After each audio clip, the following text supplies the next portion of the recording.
my 14-week update today. I'm still in my dad's house, but that's cool. So some exciting things happened this week. We had our official dating scan at the hospital, which was eventful, I'll tell you that.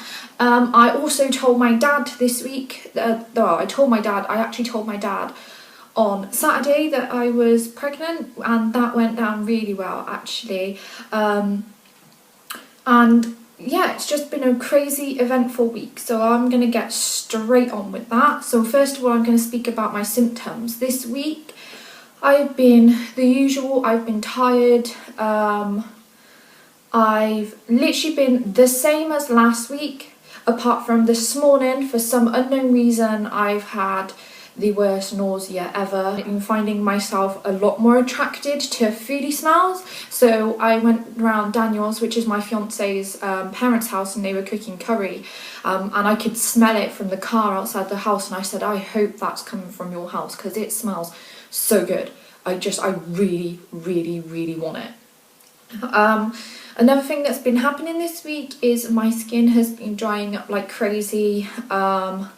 And also the hair on my belly is starting to grow, and I don't like it. And this week I've been a lot more emotional. I think after we had our official scan at the hospital and I kind of had that confirmation that, you know, everything was fine, it's kind of dawning on me a lot more that actually I think that this one is going to make it, and I think that in October I'm going to be a mum. And that's kind of like, that kind of gets me a little bit.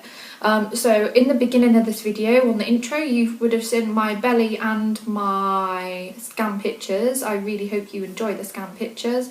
At the ultrasound, unfortunately, the baby was not playing ball. They tried to tell me it was because I hadn't filled my bladder. It's not the fact that I hadn't filled my bladder, it's because I have retroverted uterus. So whereas normal women's uteruses are kind of like central or forward, mine is literally back on my spine. So instead of it being sort of like there or, you know, a little bit forward, mine is pretty much on my spine.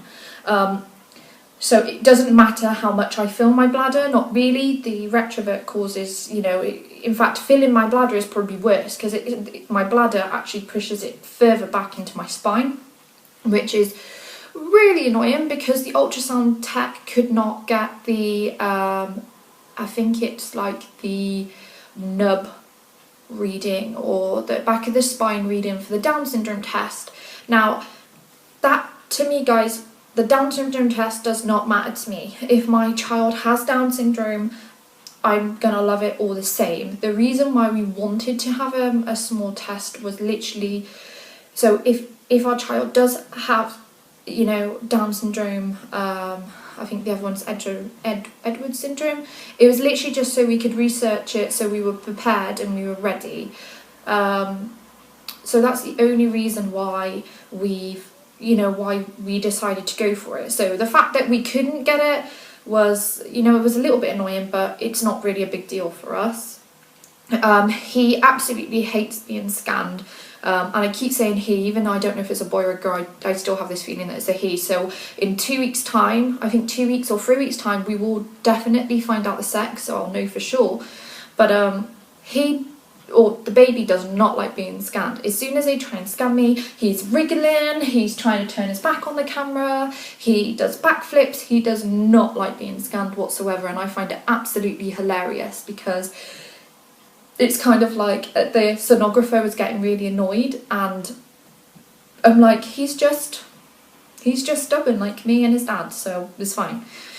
Everything presented well, so they said that he's got no problems growing, he's got no problems with his legs or limbs or arms. Even though I had a mini freak out during the week, and I was just like, because I had a look at the scan photos, and you know, the scan photos can be really hard to tell what's what, but in every single one of them it doesn't look like he's got any arms. And then I had this random freak out. I was just like, what if my baby's got no arms? And I seen the arms in the ultrasound, I seen him moving his arms, but I just had this freak out like, oh my god, he hasn't got any arms, what are we gonna do? And absolutely ridiculous because I know he's got arms. So yeah, it was just, I was just having a funny 5 minutes. If you have any questions, please don't hesitate to ask me, or you want to know anything about me, or anything really, don't be afraid to ask. I'm about all day, so I will comment back to you. If you have any pages you'd like me to subscribe to, I do a subscribe for a subscribe, because I'm quite low on subscribers. So yeah, so don't forget to give this give this video a thumbs up if you liked it, and don't forget to click to subscribe, which will be somewhere like here, I think. And yeah, have a good day, guys.